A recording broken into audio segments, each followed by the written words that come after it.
എബ്രായ ലേഖനം 11 അധ്യായം 1 വിശ്വാസം എന്നതോ ആശിക്കുന്നതിൻ്റെ ഉറപ്പും കാണാത്ത കാര്യങ്ങളുടെ നിശ്ചയവും ആകുന്നു. എബ്രായ വിശ്വാസികളോട് വളരെ വ്യക്തമായി പറയുകയാണ് വിശ്വാസം എന്താണ്, പ്രവൃത്തി എന്താണ് എന്ന് എബ്രായ ലേഖനകർത്താവ് വളരെ വ്യക്തമായിട്ട് പറയുകയാണ്.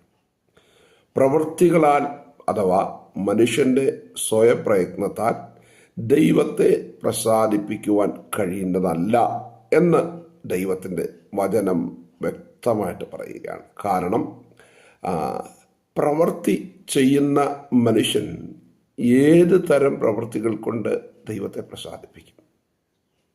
കാരണം മനുഷ്യൻ ദൈവത്തിന് മുമ്പിൽ അയോഗ്യനാണ്. നിങ്ങൾ വിശ്വസിച്ചാലും ഇല്ലെങ്കിലും ദൈവത്തിൻ്റെ ദൃഷ്ടിയിൽ മനുഷ്യരെല്ലാം പാപം ചെയ്ത് ദൈവ തേജസ് നഷ്ടപ്പെട്ടവരായി തീർന്നവരാണ്.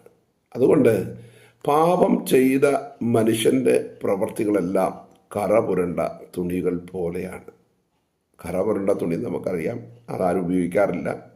പൊതുസമൂഹത്തിന് നടുവിൽ അത് കാണുമ്പോൾ ഒരു അഭംഗിയാണ്. അതുകൊണ്ട് തന്നെ കറപുരണ്ട തുണി ആരും ഉപയോഗിക്കാറില്ല. അതിൻ്റെ ആ യഥാർത്ഥമായതെല്ലാം മാറ്റിക്കളയുന്നതാണ് കറ.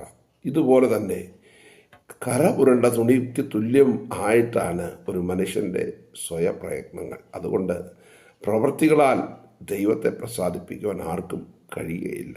അതുകൊണ്ട് ദൈവം തൻ്റെ വ്യവസ്ഥ, വിശ്വാസം എന്ന ദൈവ വ്യവസ്ഥ ദൈവം വെച്ചിരിക്കുക. അപ്പോൾ അതുകൊണ്ട് ദൈവത്തെ പ്രസാദിപ്പിക്കുവാൻ വിശ്വാസം എന്ന ദൈവ വ്യവസ്ഥയിലൂടെ അല്ലാതെ ആർക്കും സാധ്യമല്ല.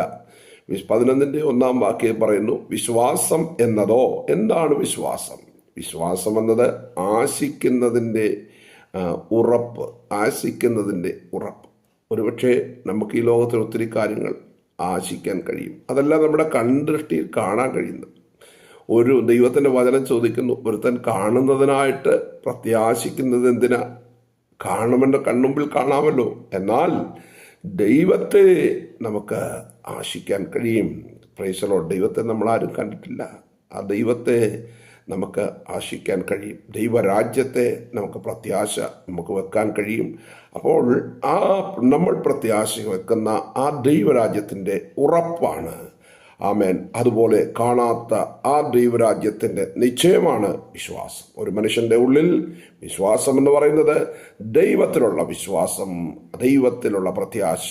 അവൻ കണ്ടിട്ടില്ല, പക്ഷേ അവൻ വിശ്വസിക്കുന്നു. അവൻ്റെ ഉറപ്പാണത്.